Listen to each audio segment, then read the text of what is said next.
नमस्कार। आज के इस व्याख्यान में हम एमए उत्तरार्ध के चतुर्थ प्रश्न पत्र विशिष्ट साहित्यकार में प्रेमचंद जी के कहानी संग्रह मानसरोवर भाग 1 से धिक्कार कहानी पर अध्ययन करेंगे। प्रेमचंद जी ने दलित, शोषित, मेहनतकश वर्ग का, विशेषतया विधवा जैसी नारियों का बड़ा मार्मिक हृदय स्पर्शी वर्णन किया है, जो समाज का उनकी ओर ध्यान आकृष्ट करता है और कुछ सोचने की प्रेरणा भी देता है। प्रेमचंद जी जैसे समाज के चितेरे, पारखी, सहृदय, अनुभवी साहित्यकार की रचनाओं का ही प्रभाव है कि दुखी वर्ग की दशा सुधारने की दिशा में सरकार ने भी उस समय कई प्रयत्न किए। समाज में भी चेतना आई। इस कहानी का धिक्कार शीर्षक छोटा, नवीन, मौलिक, कहानी से जुड़ा हुआ, जिज्ञासा उत्पन्न करने वाला शीर्षक है। इसको पढ़कर स्वाभाविक रूप से पाठक के मन में यह जिज्ञासा, कौतूहल उत्पन्न होता है कि किसे धिक्कारा गया है और क्यों धिक्कारा गया है और किसके द्वारा धिक्कारा गया और उसका परिणाम क्या निकला है। इस प्रकार एक अच्छे शीर्षक का होना भी कहानी की प्रमुख विशेषता है। इस कहानी का कथानक मुख्यतया विधवा मानी से जुड़ा हुआ है। उसकी दयनीय दशा, उसके प्रति किए गए दुर्व्यवहार, दुखी होकर आत्महत्या करने का मानी का प्रयास, गोकुल के मित्र इंद्रनाथ द्वारा उसकी रक्षा, इंद्रनाथ तथा गोकुल के विचार विमर्श के बाद मानी का इंद्रनाथ से विवाह, गोकुल का घर से भागना, मानी का अपनी सास के साथ बम्बई के इंद्रनाथ के पास पहुंचने के लिए प्रस्थान, मानी के चाचा द्वारा मानी को धिक्कारा जाना, धिक्कारी गई मानी के मन को ठेस लगना और फलतः स्वयं को पतित पापिन मानकर इंद्रनाथ के जीवन को कलंकित न करने के उद्देश्य से रास्ते में ट्रेन के डब्बे से कूदकर आत्महत्या कर लेना, इंद्रनाथ का दुखी होना और मानी के चाचा वंशीधर से मिलकर इस घटना की सूचना देना, वंशीधर का अपने कृत्य के लिए लज्जित होना, इन सब बातों में एक क्रम सा इस कहानी में बना हुआ है। ये सब बातें परस्पर आपस में जुड़ी हैं, जिससे कथानक में गति बनी हुई है। कथानक का विकास स्वाभाविक रूप से हुआ है। माता पिता तथा पति से वंचित अभागिन मानी का परिश्रम करने पर भी चाची द्वारा धिक्कारे जाने, अपमानित किए जाने से मानी द्वारा कमरे में आत्महत्या का प्रयास किया जाना अस्वाभाविक नहीं है। महिलाएं अधिक संवेदनशील होती हैं।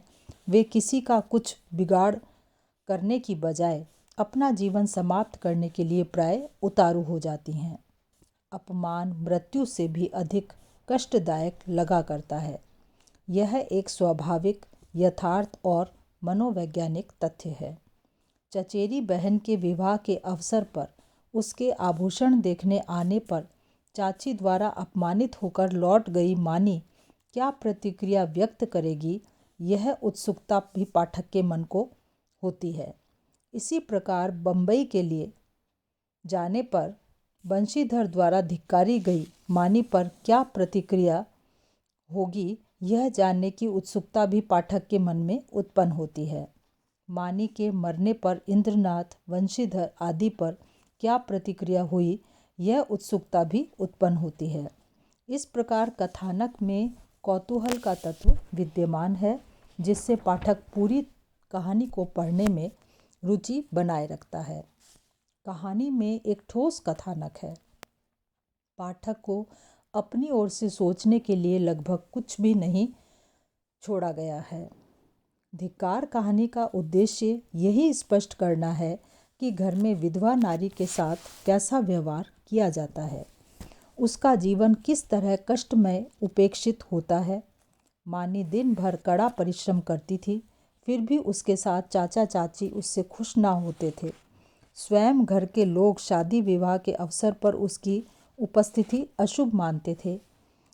इन्हीं सब कारणों से कई बार विधवा नारी आत्महत्या करके अपने कष्टों से मुक्ति पा लेने को उतारू हो जाती है।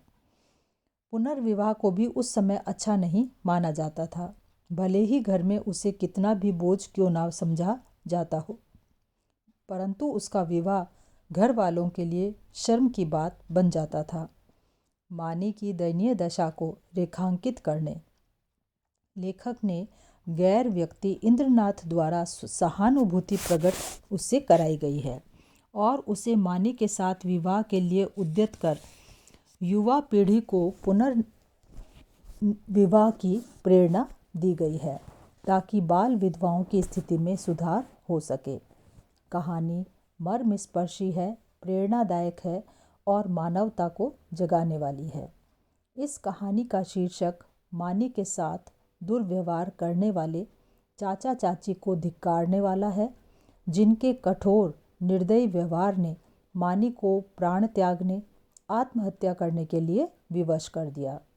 मानी से आत्महत्या कराकर लेखक विधवा को होने वाले कष्टों का एहसास कराना चाहता है। बदनामी के भय से बेचारी मानी चाचा चाची के घर रहने के लिए विवश है। वह यदि मेहनत करती हुई भी एकाकी जीवन व्यतीत करती तो उसे भय था कि समाज उस पर तरह तरह के लांछन लगा सकता है। विधवा की सब ओर से मजबूरी है, यह स्पष्ट करना इस कहानी का उद्देश्य है और कहानीकार प्रेमचंद जी इस उद्देश्य को अभिव्यक्त करने में सफल रहे हैं। पाठक का मन मानी के प्रति सहानुभूति से भर उठता है, इंद्रनाथ के प्रति श्रद्धायुक्त हो जाता है और मानी के चाचा चाची के प्रति घृणा करने लगता है। इस प्रकार यह कहानी बहुत ही प्रभावपूर्ण कहानी है। इसमें शीर्षक, कथा वस्तु, चरित्र चित्रण सभी दृष्टियों से यह एक अच्छी और सफल कहानी कही जा सकती है। धन्यवाद।